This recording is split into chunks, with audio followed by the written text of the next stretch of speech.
fazer para todos. Ele não veio só para um, ele veio para todos. Então Jesus, quando ele tinha abençoado aquelas pessoas, antes de entrar no bar, ele também viu pessoas do outro lado e disse: não, esses aqui já receberam, agora eu vou para o outro lado, para que aconteça grandes milagres, como aconteceu aqui, antes de eu atravessar. E aí os discípulos explicaram para aquelas pessoas, e as pessoas entenderam. Eles também entraram dentro do barco e disseram: ao teu comando nós vamos. E Jesus não falou nada, mas quem já era acostumado a pescar em alto mar entendia. Se Jesus já estava ali deitado e já descansando, ele pegou ali os remos e começou a remar e foram. Só que lá adiante, imagina, não está escrito aqui, mas imagine que Jesus falou assim: ô mar, quem é que manda em você? E o mar falou assim: é o Senhor. Vento, quem é que manda em você? O vento falou: é o Senhor. Então eu vou ordenar que vocês se levantem cerca de 6 metros de altura às ondas do mar, e o vento vai soprar muito forte.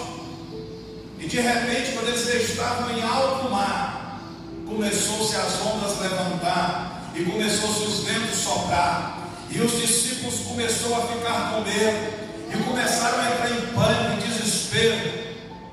E Jesus, já sabendo de tudo que ia acontecer, ficou tranquilo descansando, porque quem confia no Senhor não precisa se preocupar com muitas coisas. Ele dorme e descansa, porque o Senhor de todas as coisas cuida.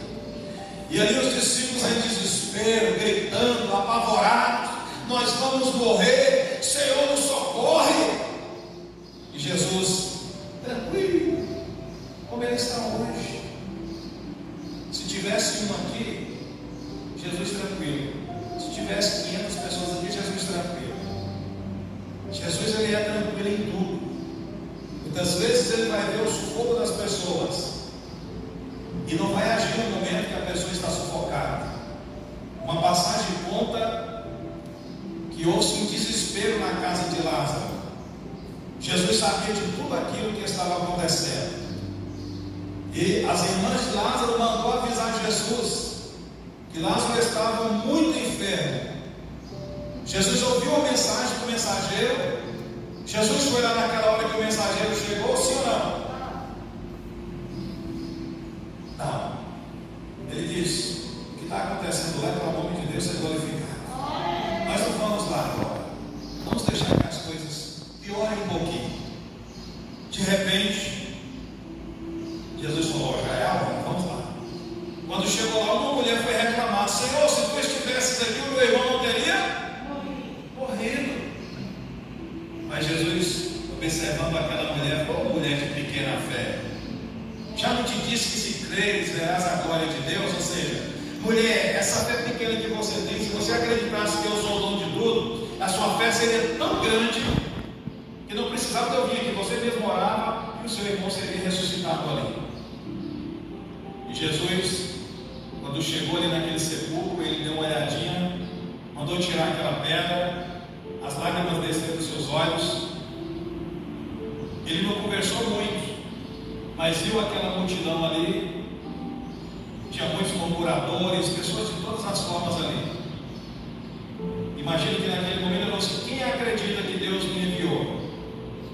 E muitos levantaram a mão e disseram: eu creio que o Senhor é o Filho de Deus. Então tá bom, Lázaro, sai para fora.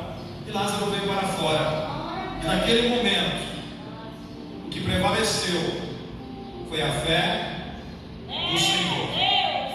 Porque sem fé é impossível agradar a Deus.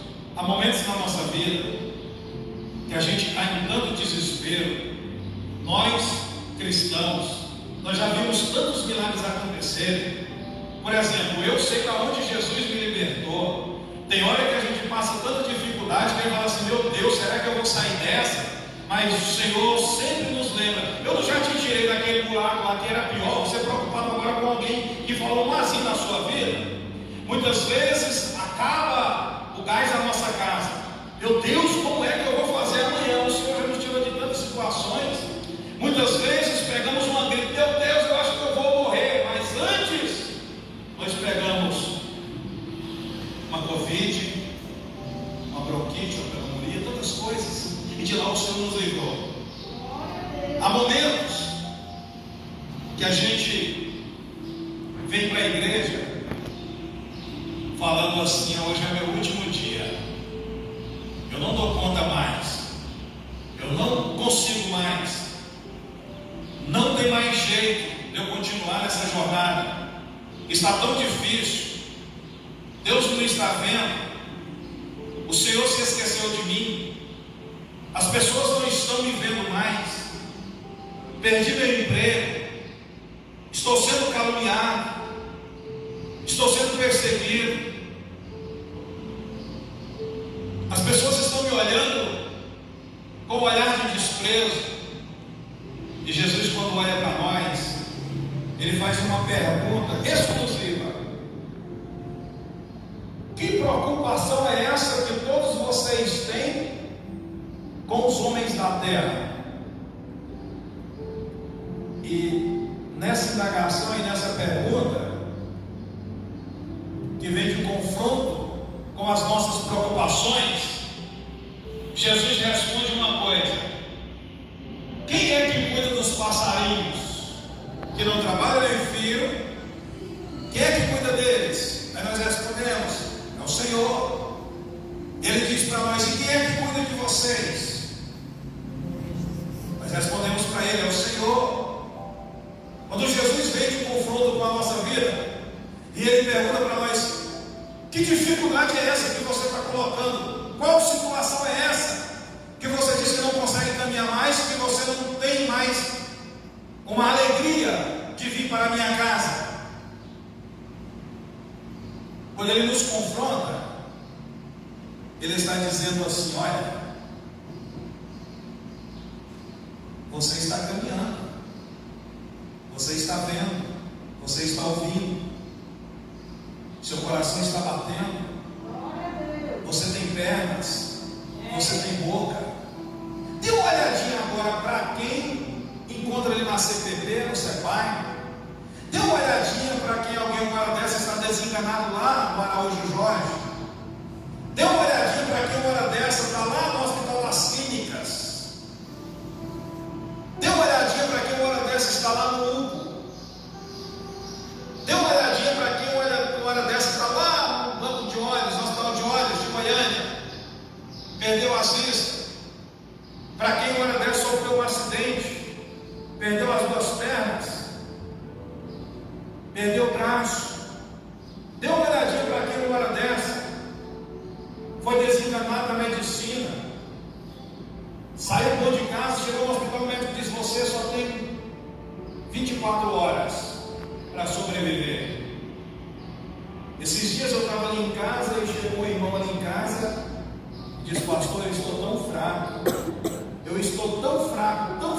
pastor, não estou aguentando mais, não aguento mais. E eu falei para ele assim: irmão Cício, cara, você é forte, você é um exemplo para mim, você tem idade de ser meu pai. E naquele dia que ele chegou ali em casa, eu estava assim, tão desanimado. E o Cício vai me contar a história dele, mano. O cara usa o marca-passo, o coração dele bate só 20% quando está batendo bom. Diabetes, trombose, o cara com tanto de problemas. Mas ele chegou ali em casa e disse: pastor, com tudo isso que eu estou passando, eu não desisto de Cristo. Eu estou passando uma luta. Minha esposa foi embora, eu estou sozinho aqui em casa, eu estou assim. Eu não desisto. Eu olhei assim: como esse cara está em fé. Você está com a fé lá em cima. Ele chegou ali em casa numa quinta-feira e falou assim: pastor, Deus me deu a oportunidade de eu fazer uma comida ali no João Paulo. Eu estou fazendo lá todo sábado. As pernas dele inchadas. Eu falei: rapaz, eu não sei estar na última. Mas essa fé que ele está transmitindo para mim aí, eu peço que Deus cure ele nessa tarde. Quando foi na sexta-feira, eu fui na casa dele, eu estava preparando ali o feijão tropeiro, ele faz muito bem, estava preparando os espetinhos ali, sabe, já alegre, animado. Quando foi no sábado, ele falou: pastor, o senhor vai no culto no sábado? Eu falei: vou. Mas quando o senhor voltar, passa aqui para comer. Quando foi no sábado, eu vi o irmão Cício alegre, feliz, corado, aquele ânimo, sabe? rapaz, o cara tem fé, o irmão Cício é exemplo. O irmão Cício tinha tudo para abandonar tudo e todos, mas ele não abandonou, ele está prevalecendo. Muitas vezes a gente com pequena coisinha quer abandonar, sabe? Quer ficar sem fé, mas nós, olha como nós estamos aqui hoje. Nós estamos aqui em um grande número, mas estamos em um pequeno número de pessoas que têm fé, porque se não tivesse fé, a gente não estava aqui.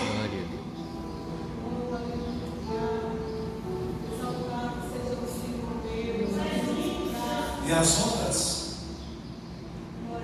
tão altas que estavam, cerca de 5, 6 metros de altura, elas começaram já a entrar dentro do barco. E quando começou a entrar dentro do barco, os discípulos, que alguns deles eram acostumados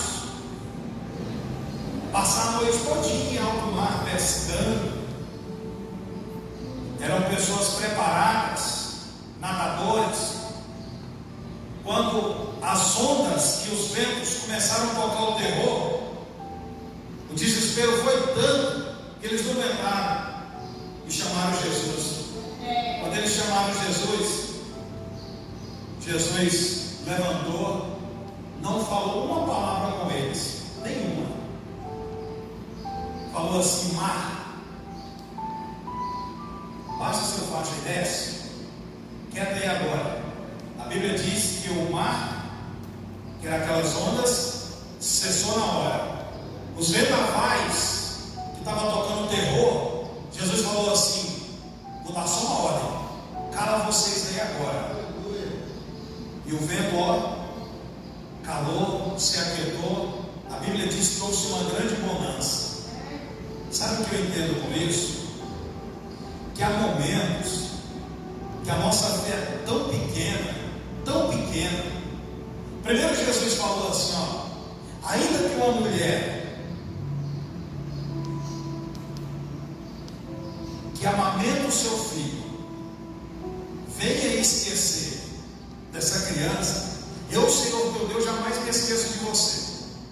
Quando Jesus nos chamou, Ele nos chamou e nos diz assim: eu chamei vocês como cauda, mas chamei vocês como cabeça.